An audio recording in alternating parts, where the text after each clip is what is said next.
I also want to take a moment to thank D.O.R.C for sponsoring tonight's satellite symposium. We know it's getting a little bit late in the evening, especially for our East Coast colleagues, but we hope that you'll consider staying on for half an hour more so we can all share our individual experiences with TrisUBlue, which I think is with TissueBlue, which should make for a very interesting discussion. First, I want to introduce my esteemed faculty members here tonight who really need no introduction. We have Paul Hahn from New Jersey Retina, Raj Maturi from the Midwest Eye Institute, and Yasha Modi from NYU. And each person is going to talk about TissueBlue from a slightly different angle. It's hard to believe that it's been about a year since I actually tried TissueBlue for the first time myself. And some of you might remember me sharing my initial impressions at a similar symposium at last year's VBS meeting.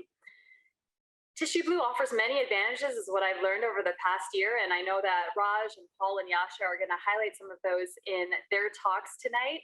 But really what it comes down to in terms of me really turning to TissueBlue for all of my ILM staining these days is because it addresses the most important aspect of vitreoretinal surgery, which of course is visualization. And I would go as far as to say it's made me a more confident surgeon, not just for routine cases like full thickness macular holes, but also for challenging scenarios like what I encountered a couple of weeks ago where I was peeling ILM off of detached retina. So I'm excited to hear from three of my esteemed colleagues who are much smarter than me tonight. And without further ado, I will turn things over first to Paul Hahn. Paul is going to talk about knowing your stains and going through that. Paul. All right. Thanks, Christina. Hats off, first off, to VBS for another fantastic session. And thanks to D.O.R.C for organizing the satellite symposium. In the next few slides, we're going to get to know our stains. So let's go to the next slide. And next slide. Good. So last year's PAT survey in 2020 indicates that ICG and Brilliant Blue are really the big players for stains. It's very interesting that outside of the US, where D.O.R.C's Brilliant Blue product has been available since 2010, Brilliant Blue really dominates the market. But in the US, ICG really dominates, perhaps in part because Brilliant Blue was not available on a commercial basis until last year. This question was repeated in this year's PAT survey, and it'll be very interesting to see how these trends change in the US. Next slide. Good. So we're all familiar probably with ICG. It creates a very nice stain. But I'd like to introduce this concept of the ICG tightrope. And that is that whenever we stain, we're always balancing very important considerations. And there are three considerations that I want to highlight today. So the first is ICG toxicity. And let's go to the next slide. ICG toxicity is of course well documented. There's plenty of publications on this. We know it's dose and time dependent. But interestingly, at least in the PAT survey in 2001, 90% of respondents reported not having seen this. And I would guess that if we repeated this question more recently, that even fewer people have reported seeing ICG toxicity. Next slide.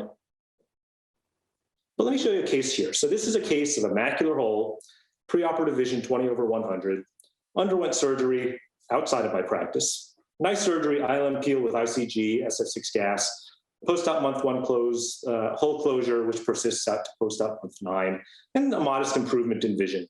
And we might pat ourselves on the shoulder and say, great job, anatomic success, and just kind of write off the vision as we often do with these macular hole cases. But the patient was unhappy. Can we go to the next slide? Saw one of my senior partners for a second opinion and reports that even with the gas bubble in place, he felt like the vision was significantly worse, that there was much larger scotoma. My senior partner got an FA, got autofluorescence, that looks pretty good, but then got this image. And let's go to the next slide. This is an ICG image, as if you're getting an ICG angiogram. And what you can see here is residual ICG signal within the fovea. It's larger than the size of the hole and presumably contributed to some of this poor visual outcome. So even though this would be considered anatomic success, this is probably not surgical success. We don't see this often, but certainly macular hole outcomes can be suboptimal. And I often wonder whether some of that suboptimal outcome may be due to subclinical residual ICG. Let's go to the next slide. The second thing we'll have to balance is biochemistry. And what do I mean by that? Let's go to the next slide. And I'll take this opportunity to remind you that the FDA label indicates that ICG use in macular surgery is off-label. It's not approved. We use multiple recipes to dissolve our ICG, and all those recipes are also off-label, in particular D5W, which is not even on the label. And this is important because the FDA label admits that ICG is unstable in aqueous solution. Let's go to the next slide. In fact, most vital dyes, when they're reformulated kind of by us, show variable osmolarity and pH depending on the solvent used, which may increase the risk for toxicity. And this may be particularly true for ICG and for D5W. Let's go to the next slide, please. So this is a surgical video given by John Kitchens. In this video, D50 was injected along with triamcinolone. And what you can see is pretty immediate macular whitening where the D50 was injected. Most of us don't routinely inject D50, but of course there's risk for dilution error. D5 and D50 may look alike and the circulating nurse may draw the wrong thing. But I think more important, what this does is it underscores concerns that whenever we reformulate drugs, particularly in an off-label way, there's concerns with altered biochemical properties of that reformulated drug. And that includes ICG, compounded brilliant blue, really any drug that's not used for the purpose it was designed for. Next slide. And the final thing we'll talk about in this ICG tightrope is ILM integrity. So next slide. And what do I mean by that? Well, up until recently, I thought it was a fact, but in discussing in preparation for this presentation, I wonder if it might just be my opinion, but I'm convinced that ICG causes changes to the structural rigidity of the ILM in this dose and time dependent fashion. And what that means is that the more you stain, the more brittle ILM is likely to get. Now, there's inherent variability in the ILM and adhesive forces to the underlying retina. But again, I think that the longer you stain with ILM, I think the more brittle the ILM will get. So let's go to the next slide. And shown here is that same case, great stain, but as I'm peeling, you can see that the ILM just shreds. So robust staining, but at the expense of ILM friability. And what this means is very frustrating surgery. This is not a video that I kept. I had to search through the archives to find this, because this is not something I came out happy with. So let's go to the next slide. And so how do we balance this tightrope? We think about a lot of things when we use ICG. We deliberately use a very low dilution. We limit the time of exposure. For cases where there's access to the RPE, for example, macular holes or retinal detachments, we limit access to the RPE. We might consider avoiding staining under air because there have been reports of increased toxicity. We would minimize restaining, et cetera. So the purpose of ICG is to stain, yet we go through all these efforts to limit the actual staining. Let's go to the next slide.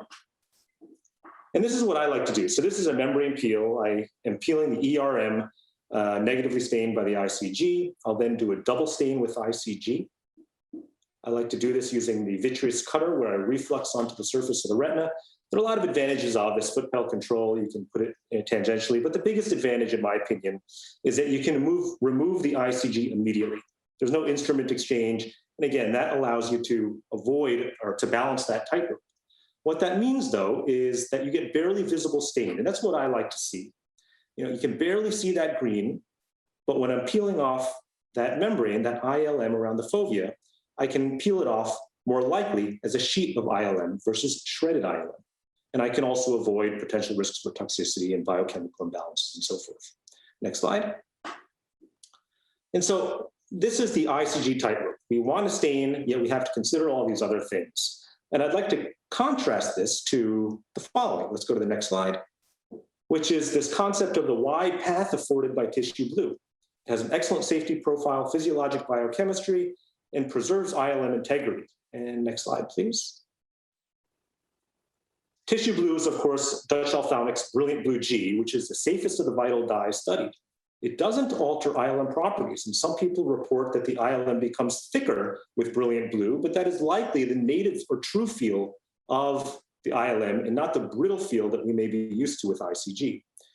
TissueBlue is reformulated in a PEG-based solution, not D5, and that contributes to a physiologic osmolarity. In fact, TissueBlue is a pharmacologic grade dye. It comes in a pre-filled syringe. There's no risk for dilution error. It's easy to draw up. It was FDA approved in December of 2019, first in use probably in March of 2020, but used internationally since 2010. And there have been over 390,000 cases without reports of toxicity. For me, though, the bottom line is that what TissueBlue allows me to do is to use the stain as it's intended. I can put the stain on, I can leave it there for as long as I want to get that appropriate or robust stain, and I don't have to balance that with all those other elements. And what that allows me to do is to get consistent and predictable surgical maneuvers, which is really the goal of all surgery. So that's the end of my presentation. I'm going to turn it back over to Christina and Raj and Yasha for their experiences with TissueBlue. Thanks. Well, thank you so much, Paul. That was a very informative presentation, covered a lot of great points. I just had a couple of quick questions, and Raj and Yasha, if you have any insights or comments, please go ahead and chime in as well. We have a couple of minutes before we move on to Raj's presentation. But Paul, you've done a lot of great work and really become a very well-respected person in our field when it comes to safety of some of the products that we use commonly in the OR and in our clinics. And so I really like the point that you touched on about this product being FDA approved, because I think sometimes we forget that Kenalog, which some people use, and ICG, which more than 70% of American retina surgeons use, are not approved for use in the eye by the FDA. And so I really like the fact that we have a product that has that purity and consistency to offer, and that it's pre-filled, because we all know that mixing errors can occur, especially in the midst of our busy days and sometimes working with different staff members.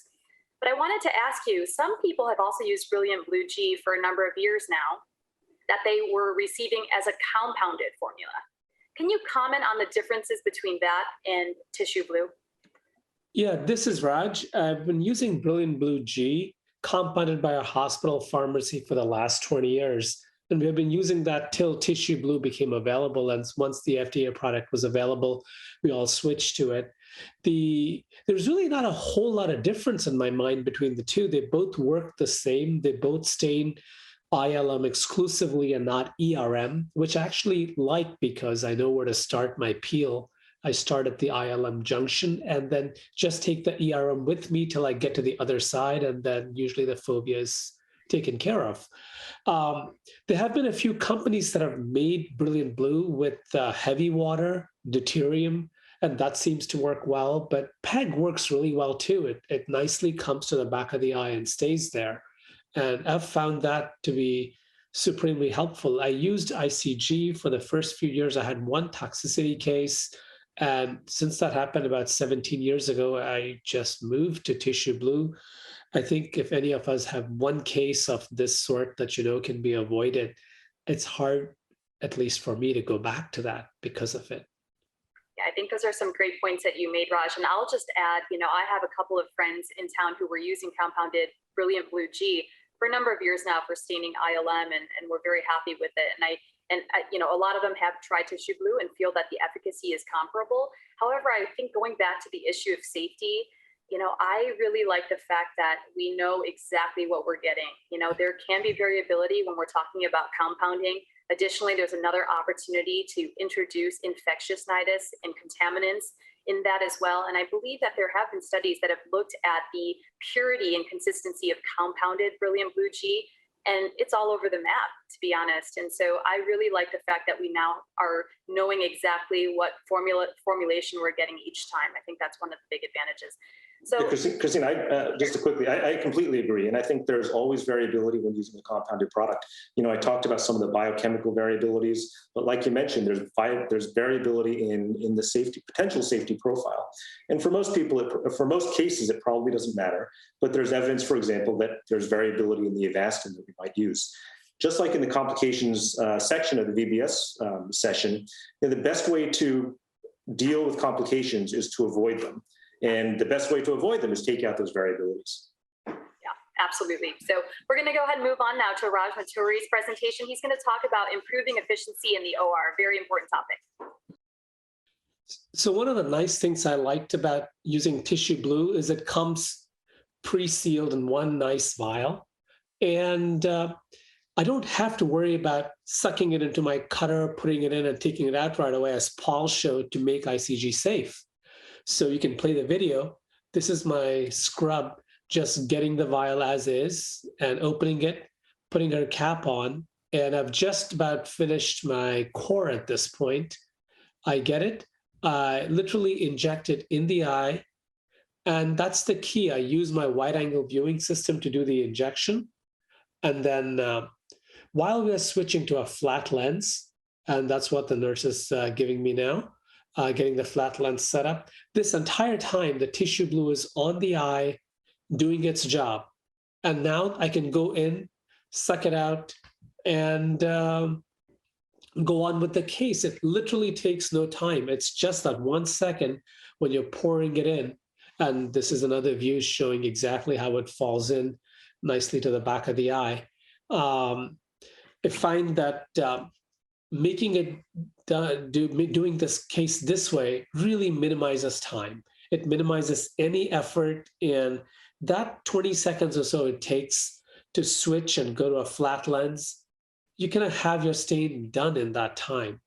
The other thing I really like about TissueBlue is if I ever worry about me getting all of the edge, all of the membrane and the size I want, I can always restain. There's enough to do 2 or 3 sometimes. And I've found that to be extremely helpful because I'm not worried about toxicity. I've not had a case of toxicity with TissueBlue to date. So that's my real take on it. I'm happy doing multiple stains with it. I'm happy doing the injection and switching and doing all of that in the time it takes to stain. So it really fits well in terms of efficiency in the OR. Well, I love that you showed us this video, Raj, because oftentimes when we're looking at surgical videos, we start right away in the vitreous cavity. And we often forget that there are many different steps that add to that total time that we spend in the OR. And I love that you show that perspective outside. So kudos to you and your team, whoever filmed that for you. I have a couple of questions with regards to practicality, because I know there's a lot of people attending who may not have tried TissueBlue yet. What are you injecting it with, Raj? And maybe Yasha and Paul, you could chime in too. I personally like to use a 27 gauge short needle, but everyone's a little bit different. So can you comment on that? Sure. I typically use a 25 gauge short because I'm still doing most of my cases with a 25 gauge. However, after seeing the complication video earlier, the last thing I'd want is that needle to blow through. A 27 gauge short seems a lot safer because even if it somehow gets loose, it probably won't reach the foveal surface. And that's especially important because I typically aim it toward the fovea as I inject, because that's where I want the blue to go to. I saw one of the videos in this deck. I can't remember if it was Yasha or Paul, where you were using the reflex through the cutter to actually disperse the TissueBlue. Can someone comment on that and how that's worked in their experience? I'll comment. So I don't think it was my video, but that's the way I still do it. So that's the way I apply the ICG. And as I mentioned, primarily so I can get rid of it very quickly. What I do with the TissueBlue is similar to what Raj showed here. So I'll use the cutter to reflux it. You just want to make sure that the tip of the cutter is well within the brilliant blue so you don't aspirate air bubbles. I reflux out of the eye and then I inject it in. Unlike with ICG where I immediately remove it, similar to Raj, I'll then use that opportunity to put the flat lens in, focus in, put the cutter back in, and then aspirate it. And that's enough time to get a good stain. Yeah, I learned that technique from Paul many years ago when he presented that at VBS with ICG. And, but given the fact that the TissueBlue just comes to me and, it's oftentimes already loaded on a needle, I actually switched back to using the needle, but I'm always conscientiously being, very careful to prime the needle first and then inject into the eye. I use a 30 gauge. I think, it's kind of interesting, like, I don't find there to be any resistance with the 30 gauge. So I think there's plenty of needle choices that you can use. And there's, so I'll show a couple of videos probably a little bit later with it injecting through a 30 gauge. Yeah, and I'll say that my staff absolutely loves how quick it is before you can get into the eye and start injecting the stain. Before with ICG, someone had to mix it up. And then, of course, once you mix it, you have to use it within a certain period of time. So I love the fact that there's an 18-month shelf life on this. I love the fact my nurses and team love the fact that it's kind of grab and go, especially if you inject it straight through the syringe. So, Raj, I want to ask you another question. How much do you inject and how long do you leave it in? I heard a glimpse of 20 or 30 seconds. You said that earlier, but can you clarify and expand on that? Sure. It probably takes my nurse about 20 seconds to switch, add gel, and put the flat lens on and give me the cutter to put it in. So that's about how long it takes. I just do it about half the volume is what I inject. I want to make sure I cover the surface of the macula of whatever part I want to peel from. Usually it's a half to a third of the volume that's given. So I think that's enough. It's more of what it looks like. I don't think you need any more than what you need to cover the surface because it does stain pretty well. And that 10 to 20, 30 seconds is more than enough for it to do a good job. So I found that to be extremely helpful. Yeah, I agree. I also inject about half the syringe. I think with the Yeah. 4% PEG polyethylene glycol carrier, you don't need a lot because it sinks right to where it needs to go, which is right on the macula. So, well, thank you for that. And we're going to move on to Yasha's talk now. He's going to talk about some of his experiences using and transitioning, I guess, to TissueBlue. So go Yes. ahead, Yasha. I'd like to sort of tailor this talk to anybody who hasn't used it, or, Christina, Raj, Paul had a little bit of an earlier start with TissueBlue as we were just getting this through NYU's approval system. And so I've kind of learned a lot from listening to all of them about their use with it. So we'll go on to the next slide. And so these are my financial disclosures. Of course, I am a consultant for D.O.R.C, and we'll go to the next slide. And so, when I love ICG, of course, right? It's the stain that we all trained with. It's the stain that I used for the first few years of my practice. And, I put it in D5W. It sinks really well, and I'm comfortable with it. And so we'll go, just if we can click on to the next part. So then you have TissueBlue on the other hand, and this came to us in 2019. And I had this sort of like mental dilemma. I always said, well, ICG works so well, and I'm not really sure about the stain. And what does it look and feel like? And is it going to be different for me?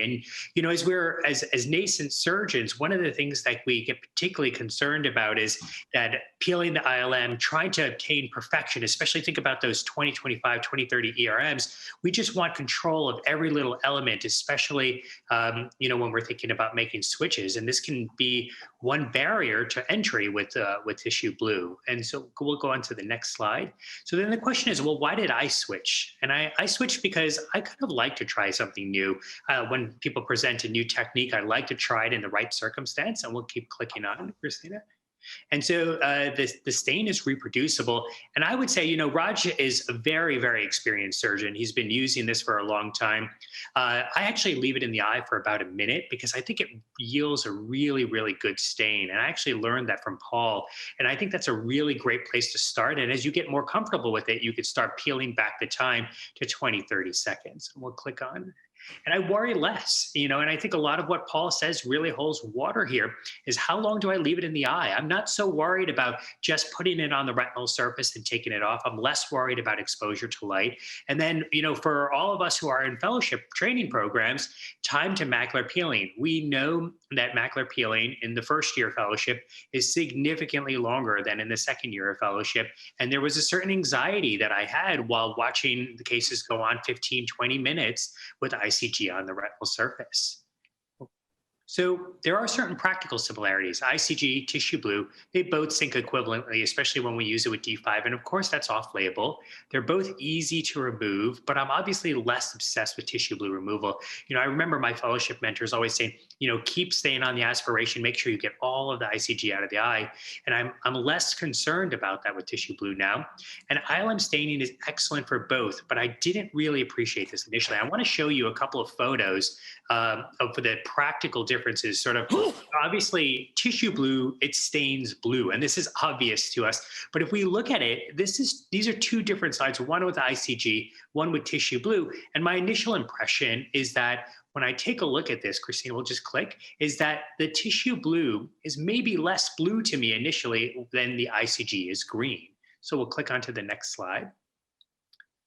But when the moment you start creating the flap, what you start seeing is incredible contrast between where the ILM is peeled and the area where it's not peeled. And so this is pretty blue. And I think one of the things that really helped me sort of in the beginning was putting it on for that minute and really getting that incredible contrast to make me feel comfortable as I made this transition to TissueBlue. And so I want to show you now a case of one of my fellow. This is Julieta Selfie. She's a second-year fellow. She's going to be joining the Kaiser Permanente system just outside of LA. And here she's doing an ILM flap for a large full-thickness macular hole. And of course, the essential part of the surgery is excellent hyaloid elevation. We can see the hole's pretty large. This is a 30-gauge needle that we're injecting it through. And I like to use a flex loop, and I like to have my fellows use it because a lot of our other mentors are pinch and peelers. So they just learn a different technique here. And this is one of those ILMs where it's really, really friable. And, every time she sort of tries to grab onto it, it sort of seems like it doesn't want to come off in one continuous sheet. But the beauty is that the stain is so, so clear, and she understands her edges, that she feels really, really comfortable going back and doing multiple grabs to really try to bring this petaloid flap. So now we're starting to flap superiorly and trying to bring this over to the hole. And in just a moment, you'll see she'll now start taking it temporally as well and try to bring it to a hole. I sort of do the classic rosette. I know there's a number of different ways to do an ILM flap, but we really wanted to make sure that we had a good amount of ILM over the macular hole. And so you can see here, very precise grabbing. She's getting good flaps. And this is, you can see the sort of rosette over the hole. And look how clear that delineation is between where the ILM is peeled and where it's not peeled. And I think having that sort of certainty, having that clarity really helps kind of differentiate between these two. So what about trauma cases? What about peeling on detached retina? So this is a 38-year-old man who unfortunately was on vacation in Puerto Rico, and he had a ruptured globe. He actually walked into a barbed wire fence. He had vitreous hemorrhage, a retinal detachment, and he underwent emergency globe closure surgery, pars plana vitrectomy, lensectomy, and oil while he was in Puerto Rico, and then presents back to New York 3 weeks after his initial surgery. We can see he's detached inferiorly. And then, of course, he has this incredible amount of chororetinal scarring nasally, and also what looks like some subretinal PVR and subretinal hemorrhage. We'll go to the next slide, and we can see the OCT here. He's bare hand motion, and he's hypotenuse. His intraocular pressure is 3 here. So we'll go out to the video if we can. And so here we're also, again, injecting TissueBlue through the 30-gauge needle. And here I'm not trying to direct it at the macula just alone because I really want a very good stain. I like to peel the ILM all the way out to the area of the sort of that star fold inferiorly. And we can see I also like to use a sort of a max group forceps instead of the traditional ILM forceps on detached retina, because I think that certainly really helps. And now here I'm making just sort of these curvilinear passes just to get the ILM edges up. And notice that there's a very, very clear delineation. You can see the flaps very clearly, and it sort of comes off. I'm just trying to stay as tangential to the retinal surface as possible. And we can see we can get some pretty large flaps up to kind of clear the fovea. And this is sort of one of those things that I love to do in PVR cases to sort of remove the scaffold for reproliferation. And here's just peeling the macula. It goes on for a while.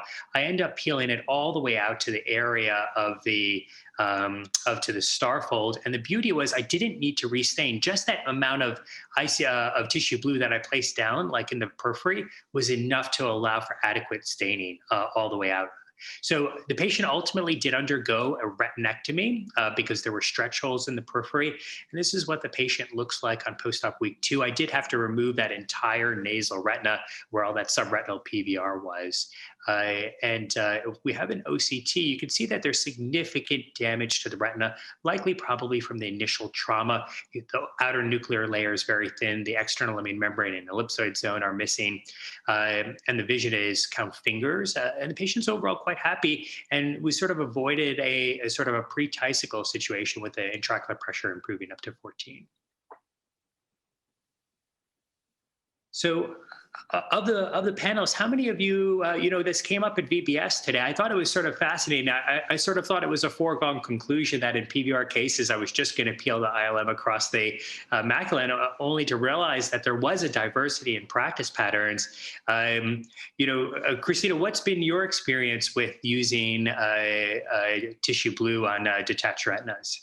Yeah, so I have definitely been doing that more often. I didn't do it exclusively in those situations unless the PVR membrane was exactly across the macula.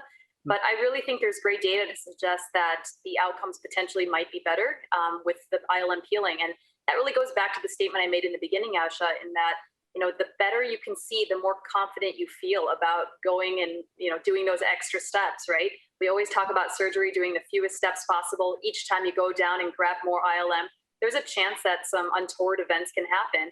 But the better you can see things, I think the lower those risks become. And that has allowed me to be more confident in peeling wider for my macular holes, peeling ILM along with ERM in those types of cases, and also in peeling ILM off detached retina, which is traditionally one of the harder technical things that we do as retina surgeons. Yeah, and people have described this under PFO. I sort of I echo the sentiments of Mrinali. I really like to kind of peel this just in a fluid fill space. There's a little bit of give to the retina. It's a little bit easier to sort of get the edges. And yeah, you do feel, if you're not tangential, you really do feel like you're pulling quite a bit on the retina. But you're absolutely right. That sort of precision, that confidence that I have because of the staining really made it quite a bit easier. Yeah, I think brilliant. Go ahead, Raj. I just wanted to tell you that peel that you showed was superb. It's not easy to do that. Using that technique of curvilinear actually is what I finally came to by trying different techniques. I'll always peel when I can with ease, and using the end gripping that Alcon forceps is excellent. So those are really good tips to do. I do my best to peel as much as possible over the macula, even if I can't go all the way out. I will sometimes use a loop to start it. And in cases like this, when I have to put the Brilliant Blue all over the retina, I do leave it for a longer time. That's a great thing to do, especially when you're trying to do a large peel. Yeah, and that was left in for 1 minute to get that stain. If I can just make a quick comment, I think we're running out of time, but I think where TissueBlue really shines, or for these complicated cases, a macular hole, an ERM, for the most part, they're easy. But these large macular holes where you have to do some type of ILM manipulation, or peeling ILM in retinal detachments, or myopic macular holes where staining is very difficult. That's where I think the advantages of TissueBlue are really beneficial. And I think getting that large flap of ILM, all those things make the procedures much more predictable. Charlie Wyckoff made a comment that Europeans tend to do more ILM flaps than people in the US. I didn't know that before, but I think perhaps it might reflect the more consistency, the increased consistency with ILM peeling afforded by TissueBlue. So again, I think it's a great product. Those are all great comments. Unfortunately, I'm sure we could go on forever, but we're out of time tonight. I wanted to thank Yasha, Paul, and Raj for their excellent videos and comments. Just remember, it's about a year now that we've had TissueBlue in our hands, and I think we all have had really good experiences with it. They are generously offering samples for you to try if you're interested, so you can reach them at www.tissueblue.com. And as we close out the meeting, I just want to say thank you to all of our friends and colleagues around the country and the world. And please save the date finally when we can get together in person again at ARIA in Las Vegas, Nevada for the 10th anniversary of Biochemical Society. It's going to be April 8th through the 10th, 2022, and I hope to see everybody there. So have a great night, everybody, and thank you.